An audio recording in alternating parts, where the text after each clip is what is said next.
Deməli, mən bugün sizin dördünüzü də bura nəyə görə yığmışam, indi deyəcəm. Siz dördünüz də mənə WhatsAppda yazmısınız. Deməli sən, əgər mən taksi sifariş eləmişəm və sən gəlmisənsə, bu demək deyil ki, mənim düşürtdüyün ünvandan sonra mənim nömrəm proqramdan götürüb mənə yazmalısan.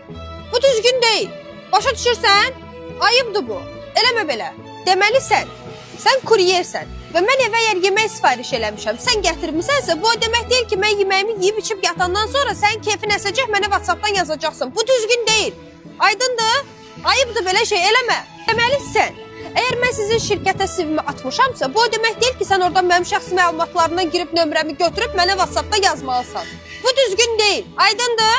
Başa düşdün, ayıbdır, eləmə belə şey. Sən, mənim nömrəmi hardan almışdın? Üzr istəyirəm, maşının üstündə nömrə var idi, siz qoymuşdunuz deyəsən. Hə, maşının üstündə mənim nömrəm var idi. Bəli, amma mən başa düşürəm ki, bu demək deyil ki, o nömrə varsa mən sizə zəng etməliyəm. Ola bilər ki, səhvliklə o nömrə ora düşüb. Yox, Tupoy, əgər mən sənin o bahalı maşının üstünə nömrəmi qoymuşamsa, bu deməkdir ki, sən mənə yazmalısan, biz danışmalıyıq. Sən özünü bunlarla niyə bir tutursan ki? Buna bax, biri taksidir, biri kuryerdir, biri bilmir, bir qəpik quruşa işləyir. Bunları boş ver, bunlar geçsin, biz danışarıq. Yığarsan mənə.